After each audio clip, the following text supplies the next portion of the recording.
వహించవలసింది doctor BR Ambedkar memorial trust అధ్యక్షులు chairman doctor K Lingaiah గారిని వేదిక మీద ఆహ్వానిస్తున్నారు.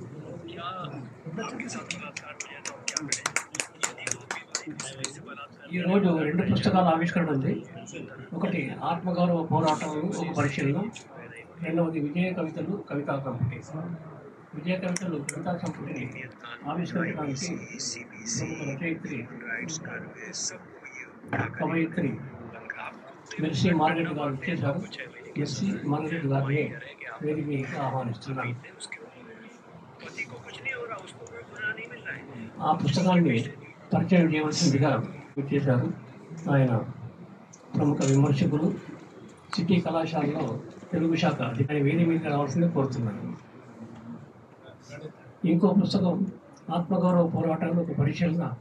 ఈ పుస్తకాన్ని పరిచయం చేయడానికి English and foreign languages university professor K Satyanarayana గారిని ఆహ్వానించాం. ఆయన కూడా అంగీకరించి సభకు చేశారు. ఆయన కూడా వేదిక మీద రావాల్సిందే కోరుతున్నాను. జాతీయ కన్వీనర్ దళిత స్త్రీశక్తి గడ్డం ఝాన్సీ గారిని వేదికపై ఆహ్వానిస్తున్నారు. కార్యక్రమం నడిపించవలసిందిగా డాక్టర్ లింగయ్య గారిని అభ్యర్థిస్తున్నారు.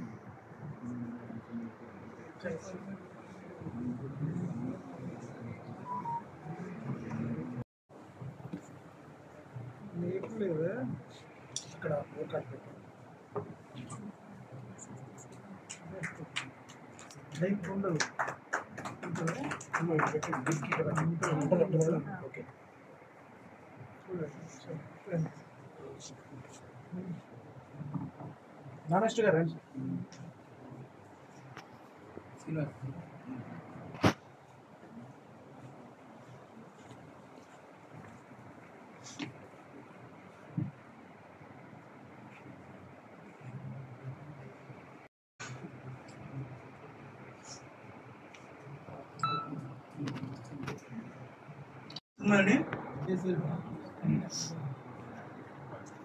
కాలాతీతమైంది కాబట్టి ప్రెస్ వాళ్ళు తొందరపడుతున్న సందర్భంలో కొంచెం కార్యక్రమం డీవియేషన్ అవుతుంది. ఫస్ట్ బుక్ రిలీజ్ ఉంది. ఆత్మగౌరవ పోరాటం ఒక పరిశీలన అనే బుక్. దాన్ని డాక్టర్ సంగిశెట్టి శ్రీనివాస్ గారిని ఆవిష్కరించవలసిందిగా నేను కోరుతున్నాను.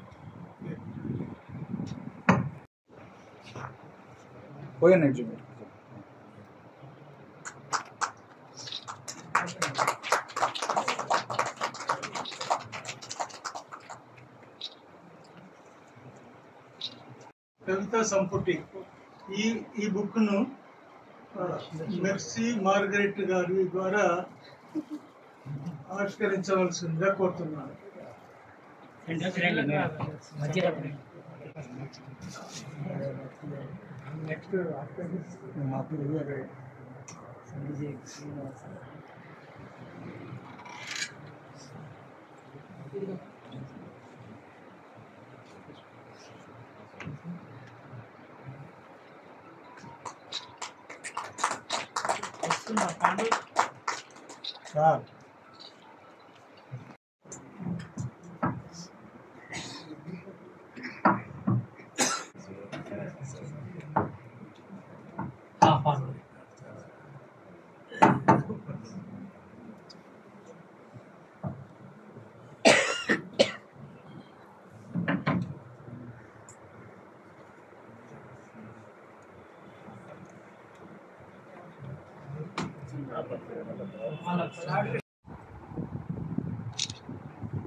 బాధ్యతను తీసుకున్నటువంటి సభలో ఉన్నటువంటి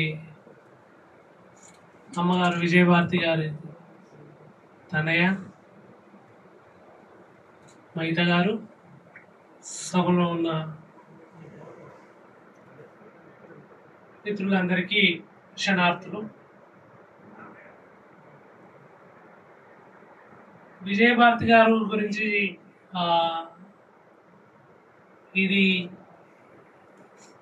ఆత్మగౌరవ పోరాటాలు ఒక పరిశీలన అనే ఒక పుస్తక సందర్భంగా మనం మాట్లాడుకోవాలి అంటే ప్రధానంగా దీంట్లో ఈ పుస్తకం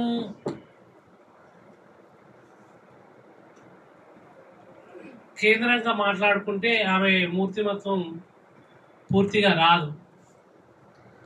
అయినప్పటికీ దీన్ని బేస్ చేసుకునే ఇప్పుడు మాట్లాడుకుందాం. ఎందుకంటే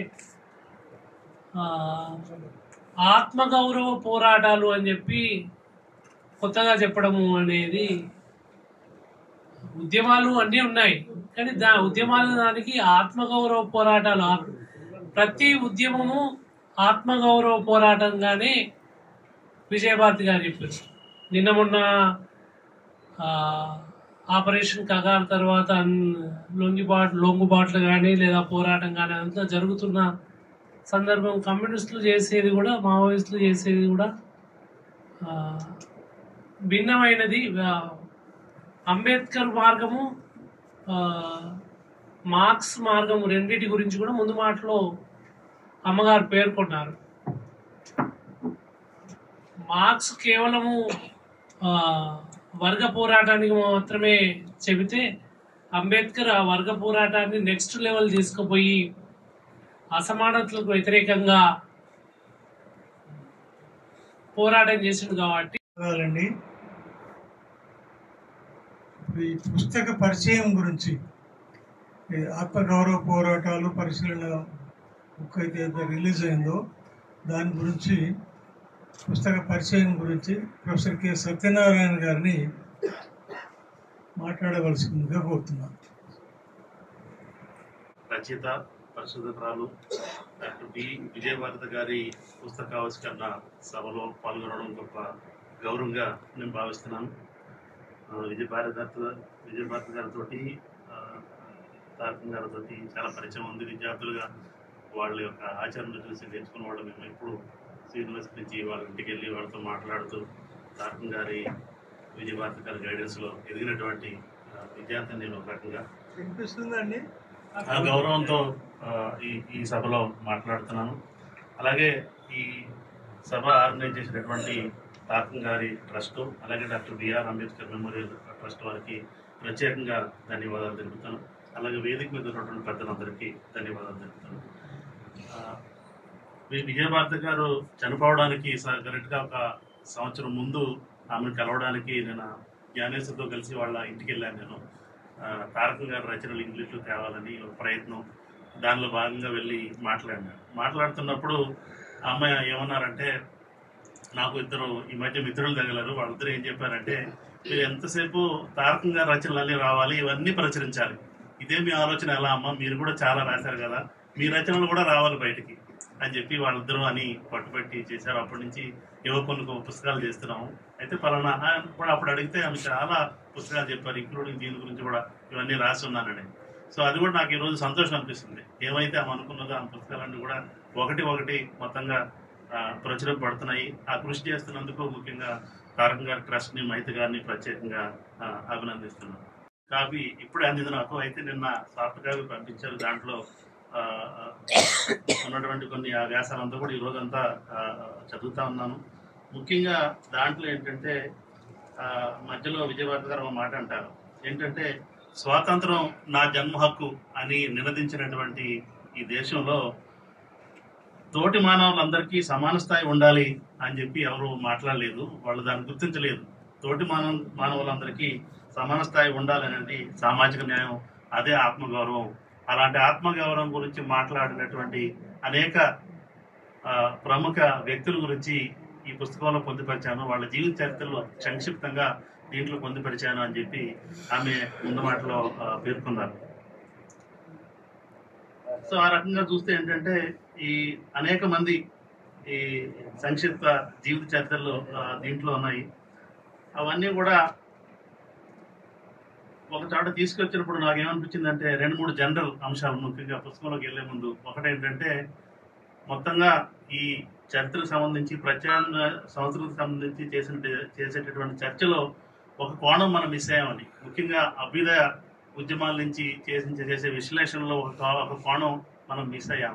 ఆ మిస్ అయిన కోణాన్ని విజయభారతి గారు పట్టుకున్నారు. ఏంటంటే ఈ పురాణాలు లేకపోతే ఈ రకరకాలైనటువంటి ఛాందస భావజాలం, ఈ భావజాలంతో ఉన్నటువంటి మత గ్రంథాలు, పుస్తకాలు, వాటిల విశ్లేషణ అనేది మనం పక్కన పెట్టాం.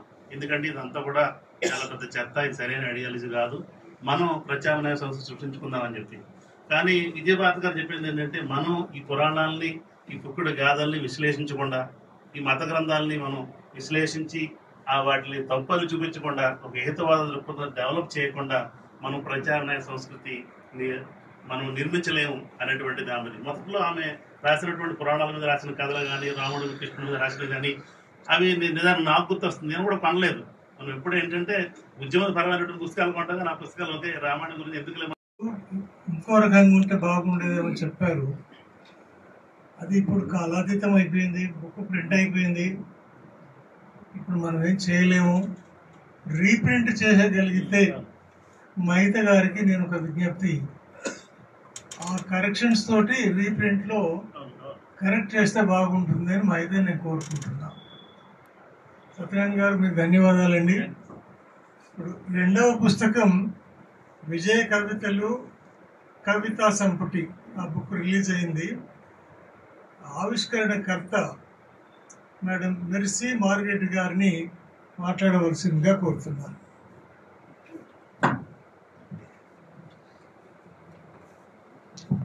అందరికీ నమస్కారం.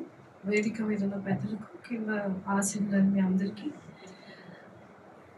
విజయభారతి గారి కవితలు, విజయ కవితలు పేరుతో ఇవాళ ఇక్కడ మనం ఆవిష్కరించుకున్నాం.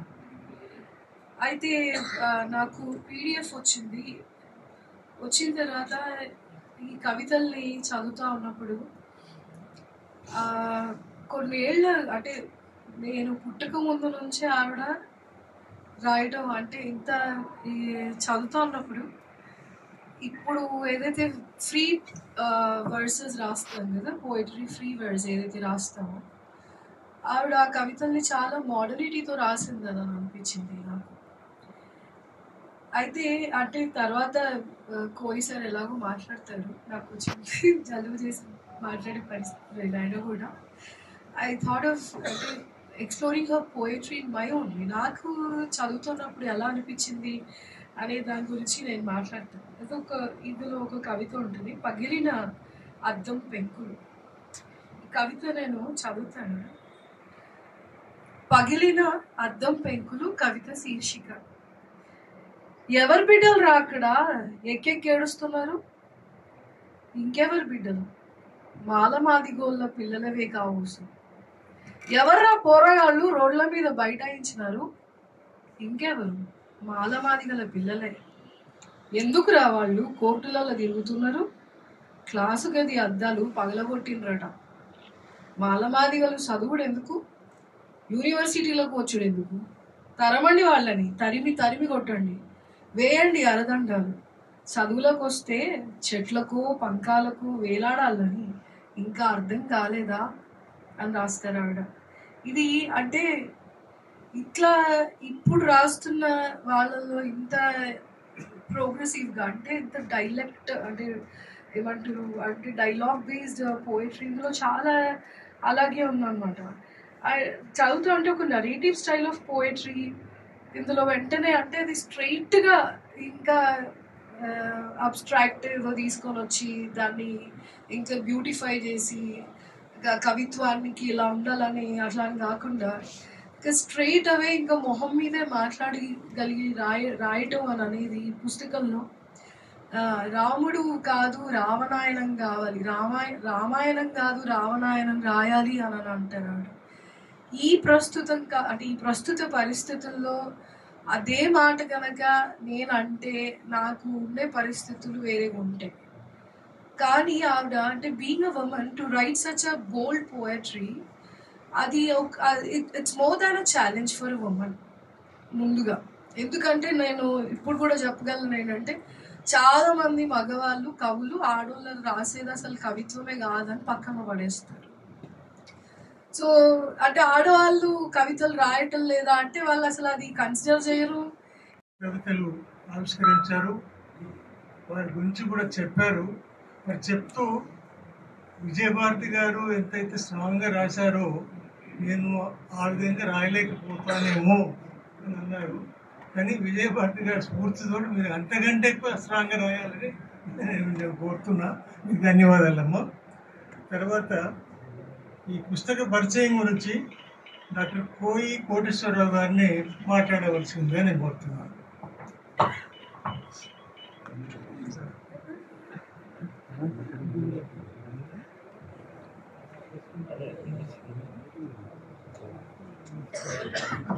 అందరికీ జై భీమ్.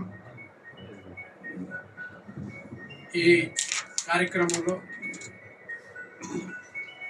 నేను కూడా పాలు పంచుకునే అవకాశం కల్పించిన తారకం గారి trust, doctor BR Ambedkar memorial trust సభ్యులందరికీ, డాక్టర్ మహిత గారికి, జ్ఞానేశ్వర్ గారికి, మిగతా మిత్రులందరికీ ముందుగా నా ధన్యవాదాలు. జై భీములు. సమయం లేదు మిత్రులు అన్నట్టుగానే ఉంది. అధ్యక్షులు వారు నా వైపు చూస్తున్నారు. ఇవాళ విజయ కవితలు అనే పుస్తకాన్ని ఆవిష్కరించుకోవడం, విజయభారతి గారి సమగ్రమైన సృజన స్వరూపం మనకు అర్థమవుతుంది. అంటే ఒక రచయిత్రి విభిన్న కాలాలలో అనేక ప్రక్రియల్లో రాసినటువంటి వాటన్నిటినీ ఒకచోట రాసిపోస్తేనే ఆ రచయిత్రి యొక్క సమగ్ర స్వరూపం అర్థమవుతుంది. అలా ఈ ప్రయత్నం చాలా గొప్పదిగా, విజయభారతి గారిని అర్థం చేసుకోవడానికి మరింత సౌలభ్యంగా ఉంటుందని నేను భావిస్తున్నాను. విజయభారతి గారు, తారకం గారు, పద్మారావు గారు వీళ్ళతో స్ఫూర్తి పొందినటువంటి విద్యార్థిని.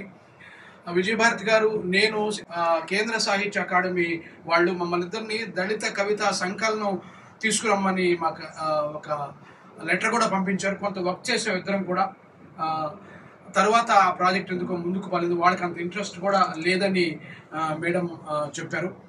అదొక మంచి అవకాశం. నేను మిస్ అయ్యాను. మేడంతో కలిసి పనిచేసే అవకాశం, ఆ బుక్ తెచ్చే అవకాశం. ఇక ఇవాళ ఈ విజయ కవితలు పుస్తకాన్ని 76 నుంచి 1976 నుంచి 2017 వరకు వచ్చినటువంటి దాదాపు 4 దశాబ్దాల కవిత్వం. అనేక సందర్భాల్లో ఆవిడ రాసుకొని. ఝాన్సీ గారు మాట్లాడాల్సింది, ఆమె చివరిగా మాట్లాడతామన్నారు. ఇప్పుడు నెక్స్ట్ చీఫ్ గెస్ట్ ఉన్నారు. వారికంటే ముందు నేను ఈ సభ Bujja Tarakam trust, doctor Ambedkar memorial trust ద్వారా నిర్వహించబడుతుంది. డాక్టర్ అంబేద్కర్ మెమోరియల్ ట్రస్ట్ అయితే 41 సంవత్సరాలైంది స్థాపించి.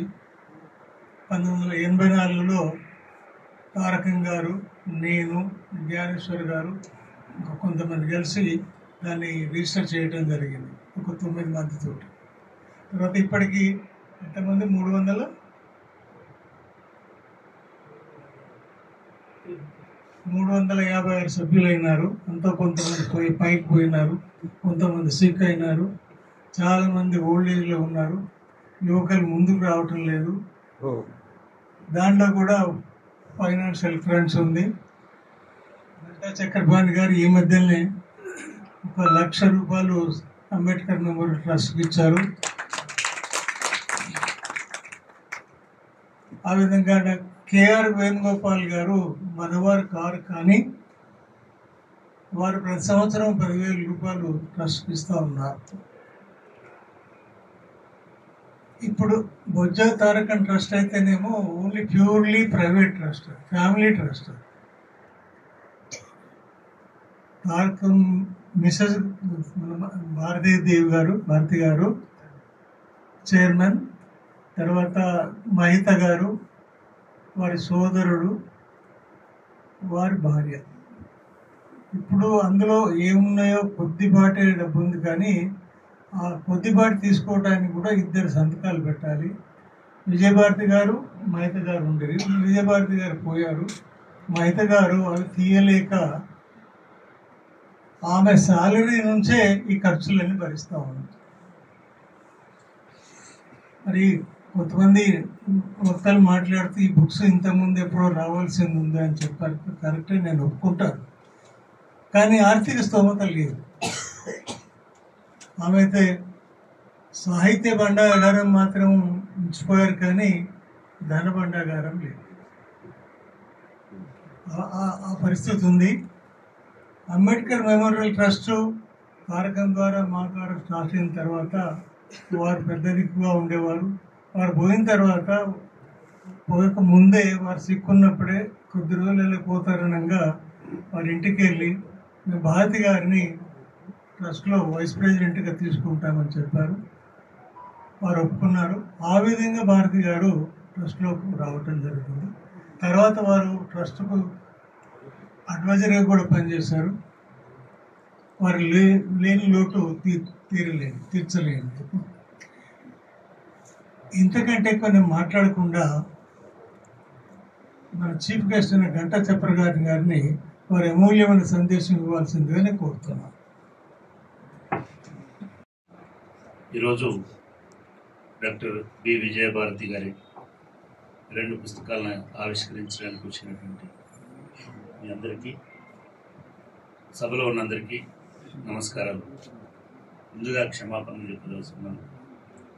ఎందుకంటే నేను జూబ్లీహిల్స్ నుంచి బయలుదేరి ఆఫీస్లో వచ్చిన మీటింగ్ ఉంది, ఆన్లైన్ మీటింగ్ అది కంప్లీట్ చేసుకుని వచ్చేసరికి నేను ఫోన్లో ఉన్నాను. మా వాడు నేరుగా తీసుకెళ్ళి ఇది సుందరయ్య విజ్ఞాన కేంద్రం దగ్గర ఆపేసాను. నేను మళ్ళీ ఇది చేసుకున్నా. అట్లా నాకు ఒక అరగంట ఆలస్యమైంది. చాలా మంది పెద్దలు వెయిట్ చేస్తున్నారు. మీ అందరికీ నేను క్షమాపణలు తెలియజేస్తున్నాను. రెండవది మీరు ఫైన్ వేస్తే నేను భరించడానికి సిద్ధంగా ఉన్నాను, ఏ శిక్షకైనా. రెండవది పెద్దలు చెప్పారు ఈ ట్రస్ట్కి సంబంధించి. ఇది కేవలం ట్రస్ట్కి సంబంధించిన పరిస్థితులు నాకు తెలుసు కాబట్టి నా రిటైర్మెంట్ సందర్భంగా నేను రెండే జీవితంలో మంచి పనులు చేసిన సందర్భం. ఒకటి, మా తల్లిదండ్రుల పేరు మీద ఒక గోల్డ్ మెడల్ని స్థాపించడం మా విశ్వవిద్యాలయంలో. రెండవది ఈ ట్రస్ట్కి కొంత సహాయం చేయడం. దాన్ని దయచేసి మళ్ళీ ప్రస్తావించాల్సినటువంటి అవసరం కూడా లేదని నేనే సభాముఖంగా మీకు తెలియజేస్తా ఉన్నాను. సో మిత్రులారా, చాలా ఆలస్యమైంది ఇప్పటికే. నిజంగానే సత్యనారాయణ గారు మాట్లాడుతూ, అదేవిధంగా మెర్సీ కూడా మాట్లాడుతూ, విజయభారతి గారుని మనం సరిగ్గా చదవలేదేమో. వాళ్ళ మాటలు విన్న తర్వాత నాకు అనిపించింది ఏమంటే, బహుశా సరిగ్గా మనం చదవలేదేమో. అంటే మతం గురించి కానీ లేకపోతే ఇంకొకటి కానీ కవిత్వం రాస్తారనే సంగతి కూడా మనకు తెలిసేటువంటి అవకాశం లేదు. అలాగే సంక్షిప్త శ్రీనివాస్ గారు కూడా మాట్లాడుకుంటూ సమగ్రమైన చరిత్ర, నేను అనుకుంటున్నాను సమగ్రమైన చరిత్రలో ఉండదు. చరిత్ర ఎప్పటికప్పుడు సమగ్రతను సంతరించుకుంటూ పోతుంది. కొత్త విషయాలని తవ్వి తీయడం ద్వారా, తర్కించుకోవడం ద్వారా, సరి చేసుకోవడం ద్వారా చరిత్ర తనను తాను నిర్మించుకుంటూ పోతుంటారు తప్ప ఈ రోజుకు చరిత్ర మొత్తం సమగ్రంగా రాశామని ఎవరు అనుకోవడానికి వీలు లేదు. అయినప్పటికీ కూడా నిజంగా కూడా మనకి దళిత చరిత్ర అనేటువంటిది కానీ, సాహిత్యం అనేటువంటి కానీ, ఇదంతా ఎట్లా వచ్చింది అనేటువంటి మూలాల్లోకి పోవాల్సినటువంటి అవసరం ఉన్నది. నిజానికి దాని మీద మళ్ళీ కూడా మనం మాట్లాడుకోవాల్సినటువంటి అవసరం. మనం ఇప్పటి వరకు చూస్తున్న, పోగు చేసిన, పుస్తకాల్లో వేసినటువంటి సాహిత్యం అంతా ఒక తక్షణ స్పందన, ప్రతిస్పందన రూపంలో వచ్చినటువంటి ఒక రియాక్షనరీ ఇదిగా వచ్చినటువంటిది తప్ప ఏదో మునుల్లాగా ఋషుల్లాగా తపస్సు చేసి కూర్చొని పోగు చేసినటువంటిది కాదు. మన జీవితం మొదలైందే 80 తర్వాత. 80ల కంటే ముందు మనం వివిధ రూపాలలో, వివిధ అస్తిత్వాలలో, వివిధ విధులలో ఉన్నాము. మనం మనలాగా నిలబడి మాట్లాడుకోవడం అనేటువంటిది ఇంకా కొంతమంది అయితే 80లో చాలామంది మాట్లాడినప్పటికీ ఇంకా నిజంగానే నిలబడి మాట్లాడుకోవడం అనేది 2000 సంవత్సరం తర్వాత మాత్రమే మొదలైనటువంటిది. ఇంకా చాలామంది మాట్లాడుకోలేనటువంటి దశలోనే ఉన్నటువంటి ఇది ఉన్నారు. మనం మొత్తం చూసుకుంటే కూడా దళితోద్యమ నిర్మాణం అనేటువంటిది యావత్తు కూడా 68-70 నుంచి మొదలైనప్పటికీ కూడా ఒక అంబేద్కర్ సంఘాల రూపంలోనో, అంబేద్కర్ అభిమానుల రూపంలోనో, అంబేద్కర్ వారసత్వం రూపంలోనూ కొంతవరకు నడిచింది. కానీ అసలు సిసలు యుద్ధం అనేటువంటిది, నిలబడి కొట్లాడడం అనేటువంటిది మనం కారంచేడు, నీరుకొండ, కారంచేడు, పదిరికుప్పం, నీరుకొండ ఏవైతే చెప్పుకుంటూ వస్తున్నామో, చుండూరు లాంటి సంఘటనలు, అక్కడి నుంచి స్వతంత్రంగా దళిత ఉద్యమం అనేటువంటిది మొదలై మాట్లాడుకుంటూ వచ్చింది. ఈ మాట్లాడుకోవడంలో అప్పటి వరకు ఉన్నటువంటి అందరికీ కూడా చావు బతుకులే తక్షణ సమస్య అయింది తప్ప చరిత్ర మూలాల్లోకి వెళ్ళడం అనేటువంటిది మనం చేయలేకపోయినాం. ఇప్పుడిప్పుడు నిజంగా కూడా మన సాహిత్యం, ఈ ప్రతిఘటన సాహిత్యాన్ని అయినా సరే, లేదా ఈ అస్తిత్వ వలపోతనైనా సరే చాలా బ్రహ్మాండంగా పకడ్బందీగా మెయిన్ స్ట్రీమ్లోకి, ముఖ్యంగా ఇంగ్లీష్లోకి తీసుకొస్తున్న వాళ్ళలో సత్యనారాయణ గారితో పాటు ఇందాక వారు చెప్పిన 2-3 మిత్రులు అద్భుతమైనటువంటి కృషి చేస్తున్నారు. ఈ కృషి కొనసాగుతుంది. అదేవిధంగా తెలుగు సాహిత్యంలో కూడా సంగిశెట్టి అయ్యుండొచ్చు, లేదా కె. శ్రీనివాస్ గారు అయ్యుండొచ్చు, ఇట్లా చాలామంది. అయితే ఇక్కడ చాలామంది ఆ పరిమితి ఏమిటి అంటే, మనం ఎంతసేపు జీవిత చరిత్రలు, వాటికి సంబంధించిన సక్సెస్ స్టోరీస్, వాళ్ళు సాధించినటువంటి విజయాలు, నిజానికి అవి కూడా కొన్నిసార్లు చరిత్రకి ఒక ఆలంబనగా లేదా చరిత్రకు ఒక పునాది రాళ్ళుగా ఉపయోగపడతాయి. కానీ అవి మాత్రమే చరిత్ర అయితే కావు. కాబట్టి విజయభారతి గారు మనం మళ్ళీ ఒకసారి వెనక్కి వెళ్ళి, నిజంగానే అది అందరికీ ఉన్నటువంటి అభిప్రాయం, దళితుల మీద జరిగినటువంటి దాడుల మీద స్పందించినంతగా కనిపించని గాయాల గురించి, కనిపించని దాడుల గురించి మనం పెద్దగా ఆలోచించాం మనము. కానీ ఇప్పుడు ఈ చివరి పేజీలో ఉన్న రచనలు కనుక ఒకసారి చూసినట్టయితే 19 రచనలలో దాదాపు 16 రచనలు పౌరాణిక ఇతిహాసాలను పునర్విమర్శించి పునరావిష్కరించినటువంటి రచన. మనకి అంబేద్కర్లో కొన్ని వేల లక్షల పేజీలు రాసిన అంబేద్కర్, అనేక గ్రంథాలు, అనేక ఆయన ప్రతి మాట పుస్తకమైనటువంటి అంబేద్కర్లో కూడా ఆయన 1-2 పుస్తకాలు, ముఖ్యంగా రిడిల్స్ ఆఫ్ హిందూయిజం, ఆ తర్వాత కొన్ని లేటర్ స్టేజ్లో, అది కూడా ఎందుకంటే ఆయనకు తీరిక లేదు వీటన్నిటి గురించి ఆలోచించేంత ఇది లేదు, ప్రతిరోజు పోరాటమే, ప్రతిరోజు యుద్ధమే. కాబట్టి అనేక పుస్తకాలు అనేక కోణాల్లోంచి సామాజిక, ఆర్థిక, రాజకీయ, ఫిలసాఫికల్ అంశాలు రాసినప్పటికీ తీవ్రమైన విమర్శ అనేటువంటిది, అది సనాతన ధర్మం మీద అయ్యుండొచ్చు, లేకపోతే హైందవ ధర్మం మీద అయ్యుండొచ్చు, చేసింది ఆయన riddles of Hinduism, riddles of Ramayana, Krishna, ఇట్లా అనేక పురాణ ఇతిహాసాలని ఆయన ఉల్లేఖించడం జరిగింది. అట్లా మీరు ఒకసారి అమ్మగారి రైటింగ్స్ కూడా చూసినట్టయితే సత్యహరిశ్చంద్రుడు, చక్రవర్తులు, రామాయణ మునులు, పురాణాలు, మరోచు, నరమేధాలు, వియోగాలు, ఇతిహాసాలు, మహాభారతం, అదేవిధంగా దశావతారాలు, భారతీయ సాహిత్య నిర్మాతలు, అఫ్కోర్స్ ఇప్పుడు మనం చూసుకుంటున్న దానిలో కూడా కొంత భాగంగా ఉంది, ఇతిహాసాలు, రామకథ. ఇటువంటి అనేక అంశాలలో ఆమె గత 10 సంవత్సరాలుగా, 10 కంటే ఎక్కువ సంవత్సరాలు, 2002, 2001 అంటే 25 సంవత్సరాలుగా ఇవాళ జడలు విచ్చుకొని కరాల నృత్యం చేస్తున్నటువంటి సనాతన ధర్మం మీద చాలా సాఫ్ట్గా, తనదైనటువంటి శైలిలో ఒక తీవ్రమైనటువంటి విమర్శ, సాఫ్ట్గా అయినప్పటికీ తీవ్రమైనటువంటి విమర్శ వీటి ద్వారా పెట్టింది. వారి గొప్పతనం ఏమిటంటే, వారి ఇవన్నీ చదువుతున్నప్పుడు మనకు ఇటువంటి భావన ఎందుకు కలిగించారు అని చెప్పడం మొదటి.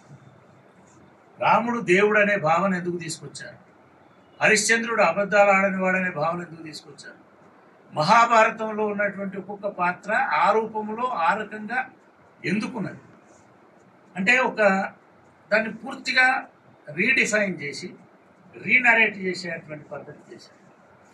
అలాగే చాలా పెద్ద మంచి పుస్తకం రామాయణం, రామకథ అనేటువంటి పుస్తకం కూడా, అంటే ప్రజలకు అర్థమైనటువంటి దేవుళ్ళని, సనాతన ధర్మం ప్రకారం, హైందవ ఆచారాల ప్రకారం అర్థమైనటువంటి దేవుళ్ళని వాళ్ళను తృణీకరించకుండానే వాళ్ళను వేరే రూపంలో అన్వయించి చెప్పడం అనేటువంటిది నిజానికి అది చాలా గొప్ప ప్రయోగం అని నేను భావిస్తాను.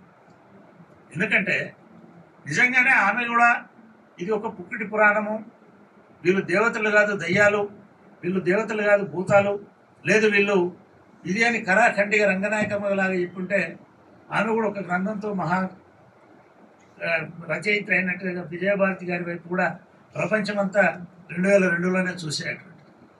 కానీ విజయభారతి గారు తన మూత్రం, ఇందాక ఎవరు చెప్పారు, వారి స్వభావ రీత్యా వారు ఏ రకంగా ఒక విషయాన్ని చెప్పాలో అంతే పద్ధతిలో, అదే ధోరణిలో, అదే పద్ధతిలో చెప్పుకుంటూ వచ్చారు. నిజంగా కూడా 20 సంవత్సరాల నుంచి ఆమె రచనలను మనం సరిగ్గా చదవకపోవడం వల్ల, మనం సరిగ్గా గుర్తించకపోవడం వల్ల, మనం ఆమెని పూర్తిగా అర్థం చేసుకోలేదేమో అని నేను అనుకుంటున్నాను. ఆమెకు రావాల్సినటువంటి పేరు కూడా రాలేదేమో అనుకుంటున్నాను. ఇప్పటివరకు ఎట్లాగైతే చిత్తు కాగితాల మీద కవితలు రాసుకుని ఒక ప్లాట్ రైటర్ అయితే చాలా మంది కవులు ఎక్కడ రాశారు, ఎప్పుడు రాశారు, ఎందుకు రాశారు కూడా రాసుకుంటారు. మళ్ళీ ఒక కవిత అంత పెద్దగా రాస్తారు. అటువంటిది ఆమె ఎక్కడ కనపడితే అక్కడ రాసుకుంటూ పోయినారు. ఆమె బాధ, ఆమె వేదన, ఆమెకు వచ్చినటువంటి ప్రతి సంకల్పిత చర్యని ఆమె అక్కడ రాసుకుంటూ పోయినారు. ఒక విజ్ఞప్తి అండి, గడ్డం ఝాన్సీ సోదరి మాట్లాడే వరకు కూడా మీరు ఉండవలసిందిగా నేను కోరుతున్నాను. సోదరి ఝాన్సీ గారిని మాట్లాడాల్సిందిగా కోరుతున్నాను. సభకు నమస్కారం. ఒక నిమిషం కంటే ఎక్కువ మాట్లాడను. అమ్మ సభల్లో మాట్లాడేటప్పుడు ఎక్కడి నుంచి మొదలు పెట్టాలి, ఏ అంశాన్ని చెప్పాలి అనేది పెద్ద కష్టమైన విషయం మాకు. టన్నుల కొద్దీ ఆమె మాటలు, ఆమె చేసిన విమర్శలు ఇన్ని కలగలిసి ఆమె లేని ఈ రోజుని ఆమె గురించి మాట్లాడడం అంటే మాలాంటి వాళ్ళకి కష్టమే. మిత్రులారా, నిజానికి జయంతి సందర్భంగా స్త్రీ సంఘాలన్నీ కలిపి అదే రోజు ఒక మీటింగ్ పెట్టుకున్నాం. ఆ మీటింగ్ రోజు ఆల్రెడీ ఆవిష్కరించబడిన 2 పుస్తకాలని చాలా వరకు చదువుకున్నాం. మహిత గారు కూడా ఉన్నారు. ఆ రోజు కూడా ఈ రోజులాగే చదివిన కవితలను విన్నాక మార్గరెట్ లాగా చాలా మంది స్త్రీలు ఫీల్ అయింది ఏంటంటే, మేము చాలా కోల్పోయాం, ఆమె గురించి చాలా తెలుసుకోవాలి అనే భావాన్ని వ్యక్తపరిచారు. నిజమే, ఈ సభలో వక్తలు మాట్లాడినట్టు ఆమె గురించి ఎంత మాట్లాడినా అసంపూర్తే. ఎందుకనంటే ఆ దంపతులు ఇద్దరి బాటలో కూడా తారకం గారి కంటే 1000 రెట్లు, నాన్న కంటే అమ్మ 1000 రెట్లు అన్నిటిలోనూ అతీతులు. దాని మీద ఎప్పుడు ఆ ఇంట్లో గొడవ చేసేవాళ్ళం. ఒక చిరునవ్వు నవ్వి ఆయన ఊరుకునేవారు. దాని మీద కూడా ఆమె చాలాసేపు మాకు చాలా విషయాలు సమగ్రంగా చెప్పేవాళ్ళు. ఇలా చెప్పుకుంటూ పోతే చాలా టైం పడుతుంది. చాలా సందేశాలు ఇచ్చేవాళ్ళు, చాలా విషయాల్లో ఆమె పార్టిసిపేట్ చేసేవాళ్ళు. ఒకరోజు 10 days వాళ్ళిద్దరిని అడిగే కార్యక్రమాలు జరిగేవి. ఎందుకంటే వాళ్ళిద్దరూ మెంబర్స్ కాబట్టి, పెద్దవాళ్ళు కాబట్టి, తల్లిదండ్రులుగా వాళ్ళు చాలా ఉన్నతమైన భావాలు కలిగిన వాళ్ళు కాబట్టి వాళ్ళ భావనతోనే మా సంఘం ప్రయాణం చేసేది. ఒకరోజు 10 రోజుల క్యాంపెయిన్ పెడుతూ, ఇలా 10 days క్యాంపెయిన్ పెడుతూ ఉన్నాం పల్లెల్లో. దళిత స్త్రీల నాయకత్వం మీద, దళిత స్త్రీలకి సంబంధించిన ప్రచారోద్యమం అని పేరు పెట్టాలనుకుంటున్నాం అని పేరు పెట్టినప్పుడు ఆమె వెంటనే రథయాత్ర అని పేరు పెట్టు అని చెప్పింది. వెంటనే నా నుండి అద్వాని రథయాత్ర ఏంటి అన్నాడు. నిజానికి ఇంటికి వచ్చిన తర్వాత ఈ విషయం చెప్తే నా హస్బెండ్ కూడా రథయాత్ర ఏంటి ఝాన్సీ, అద్వాని రథయాత్ర నిజమే, అది అందరికీ అట్లా అనిపిస్తుంది అన్నాడు ఆయన కూడా. కానీ ఆమె ఖచ్చితంగా రథయాత్ర అనే పేరు ఎందుకు పెట్టాలనేది చాలాసేపు చెప్పింది. రథయాత్రగానే ఆమె జెండా ఊపింది ఆ 10 రోజుల కార్యక్రమాన్ని. అది మన విజయ తరంగిణి బుక్లో కూడా ఆ ఫోటో ఉంటుంది. అంటే ఆమె విశ్లేషణ, ఆమె భావజాలం స్త్రీల పట్ల, దళిత స్త్రీల పట్ల, పురుషుల పట్ల, దళిత పురుషుల పట్ల ఆమెకున్న భావజాలం చాలా అతీతమైన భావజాలం.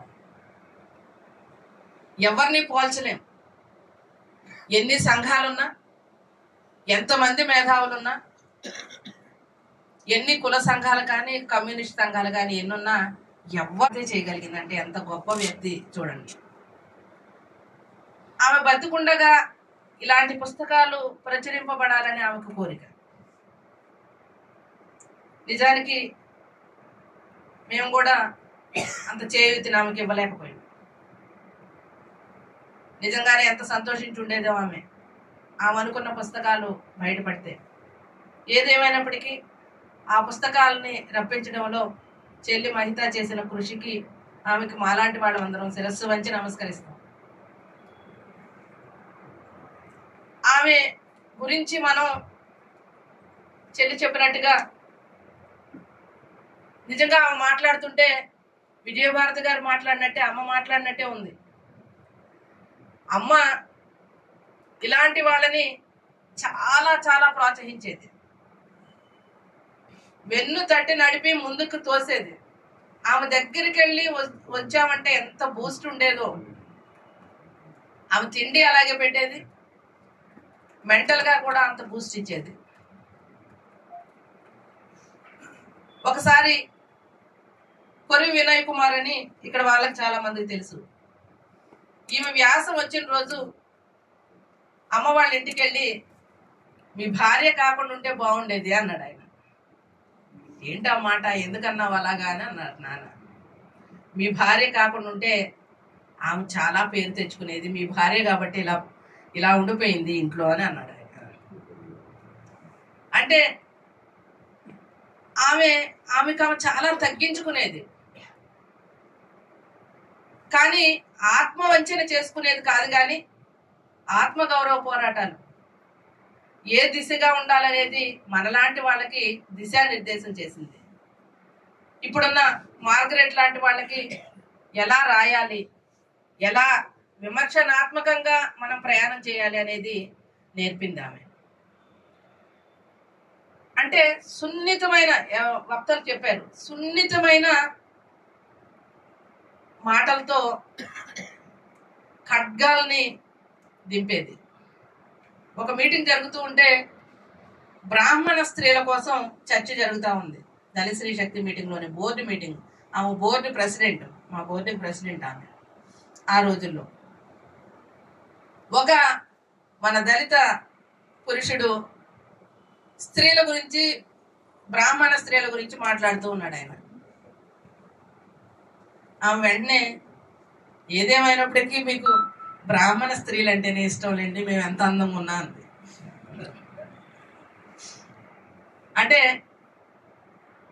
మేము అవే పనులు చేస్తే మీరు చాలా రోతగా చూస్తారు, చాలా అసహ్యంగా చూస్తారు. అదే బ్రాహ్మణ స్త్రీలు చేస్తే వాళ్ళని ముందు నుండి వెనక నుండి కూడా చూస్తారు అని చెప్పి. అంటే ఆ వ్యంగ్యం కానీ ఆమె చెప్పాలనుకున్న ధోరణి కానీ ఎక్కడా దాట వేసేది కాదు. మాలాంటి వాళ్ళు కూడా ఇన్ని ఉద్యమాలు చేసి ఇన్ని చేసినా మేము కూడా అలాంటి మాటలు చెప్పలేం. కానీ చాలా సున్నితంగా ఆమె చెప్పాలనుకున్న ప్రతి అంశాన్ని కూడా గట్టిగా ఖడ్గం లాగా గుచ్చేది. అలాంటి తల్లి అడుగుజాడల్లో మనం అందరం ప్రయాణం చేయాల్సిన అవసరం ఉంది. ఆమె చెప్పిన అనేక అంశాలని మనం వక్తలు చెప్పినట్టుగా ఇంకా క్షుణ్ణంగా మాట్లాడుకుని ఆ భావాల్ని, ఆ భావజాలాన్ని యువతరానికి అందించాల్సిన అవసరం ఉంది. ఆ విధంగా మనం అందరం ప్రయాణం చేయాలని, మీ ప్రయాణంలో దళిత స్త్రీ శక్తిగా నేను ఝాన్సీగా మీతో ఎప్పుడూ ఉంటానని, ఇంత మంచి సభని పెట్టి ఈ 2 పుస్తకాలను ఆవిష్కరించిన 2 ట్రస్ట్లకి కూడా శిరస్సు వంచి నమస్కరిస్తూ, ఇంత మంచి అవకాశం ఇచ్చిన లింగయ్య సార్కి నమస్సులు తెలియజేస్తూ Jai Bhim. Vote of thanks.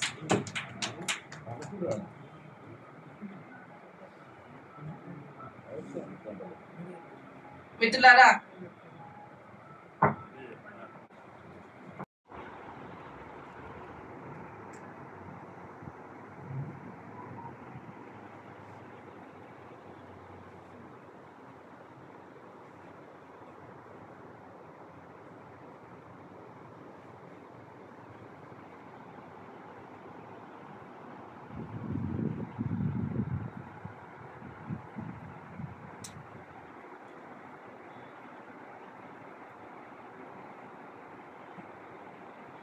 Thank you. Tarakam trust, doctor BR Ambedkar memorial trust, ఈ 2 ట్రస్టుల ఆధ్వర్యంలో నాటి విజయభారతి గారి ఆమె రచించిన 2 పుస్తకాల ఆవిష్కరణ సభకి మా ఆహ్వానాన్ని మన్నించి ముఖ్య అతిథిగా విచ్చేసిన ప్రొఫెసర్ గంటా చక్రపాణి గారు, vice chancellor doctor BR Ambedkar memorial ట్రస్ట్కి ఆయన అడ్వైజరు, డాక్టర్ బిఆర్ అంబేద్కర్ యూనివర్సిటీకి సార్వత్రిక విశ్వవిద్యాలయానికి వైస్ ఛాన్సలర్ చక్రపాణి గారికి, ఆయన వైస్ ఛాన్సలరే కాదు, ఆయన ప్రముఖ రచయిత, విమర్శకుడు, వ్యాఖ్యాత, టీవీలో పత్రికల్లో ఘంటారావం శీర్షికతో 100 వ్యాసాలు రాసినటువంటి వ్యక్తి. ఆయన గురించి ఎంత చెప్పినా తక్కువే. అటువంటి వ్యక్తి అడగగానే వెంటనే అంగీకరించారు. అందుకు చక్రపాణి గారికి ట్రస్ట్ తరఫున, 2 ట్రస్టుల తరఫున ధన్యవాదాలు తెలియజేస్తున్నాను. అదేవిధంగా ఈ పుస్తకాలను ఆవిష్కరించినటువంటి సంగశ్రీ శ్రీనివాస్ తెలంగాణ దళితోద్యమ చరిత్రని మొట్టమొదటిసారిగా రాసి ఈ ప్రపంచానికి, దళిత ప్రపంచానికి, బహుజన ప్రపంచానికి అందించినటువంటి పరిశోధకుడు, మిత్రుడు సంగశ్రీ శ్రీనివాస్ గారికి ధన్యవాదాలు. తర్వాత ప్రముఖ వర్తమాన రచయిత్రి, కవయిత్రి, ఈ మధ్య ఎక్కడ ఏ సభలో చూసినా నర్సి మార్గరెట్ గారి పేరే వినపడుతుంది. ఆమె రచయిత్రి, కవయిత్రి కాదు, యాక్టివిస్ట్ కూడా. సమూహం అని యువ రచయిత్రుల వేదికను స్థాపించి త్వరలో ఉమెన్స్ కాలేజీలో, ఉమెన్స్ యూనివర్సిటీలో ఒక సదస్సును కూడా చేయబోతున్నారు. ఆమెకి ఎవరో అంతకుముందు పరిచయం లేదు. సభల్లో అనేక సమావేశాలు ఆమెను చూశాను. కొత్త వాళ్ళు ఎంకరేజ్ చేయాలని ఉద్దేశించి నర్సి మార్గరెట్ గారిని అనుకుని అడగగానే వెంటనే స్పందించి తప్పకుండా వస్తానని చెప్పి తప్పకుండా వచ్చి మంచి సందేశాన్ని ఇచ్చారు. మార్గరెట్ గారికి నా ట్రస్ట్ తరఫున ధన్యవాదాలు తెలియజేస్తున్నాను. కోయికొండ ఈశ్వరరావు గురించి అందరూ తెలుసు. జగమెరిగిన వక్త, రచయిత, పరిశోధకుడు, యాక్టివిస్టు, కత్తి పద్మారావు గారి ప్రియ శిష్యుడు, గుర్జా తారక్ గారి అనుయాయులు. దళిత ఉద్యమానికి, అన్ని ఉద్యమాలను కూడా ఆయన విద్యార్థిగా సెంట్రల్ యూనివర్సిటీలో ఉన్నప్పటి నుంచి కూడా నాకు పరిచయం. ఎంఏ స్టూడెంట్గా నాకు పరిచయం. అప్పటి నుంచి కూడా ఆయన్ని పరిశీలిస్తున్నాం. ఒకప్పుడు ట్రస్ట్ తరఫున జాషువా గారి శతయం చేసినప్పుడు కూడా కోయికొండేశ్వరరావు గారు వక్తగా వచ్చారు. అదే సభలో జాషువా గారి పద్యాన్ని అంత్యశ్రీ గారు పాడారు. అప్పుడే కొత్తగా హైదరాబాద్ వచ్చాడు ఆయన. 1995లో అంత్యశ్రీ గారికి అవకాశం ఇచ్చి జాషువా గారి పద్యాన్ని ఆ 2 రోజుల జాషువా సమారోహంలో ఆయన పాల్గొనడానికి ఉత్సాహంగా పాల్గొని ఆ సభను జయప్రదం చేశారు. ఆ తర్వాత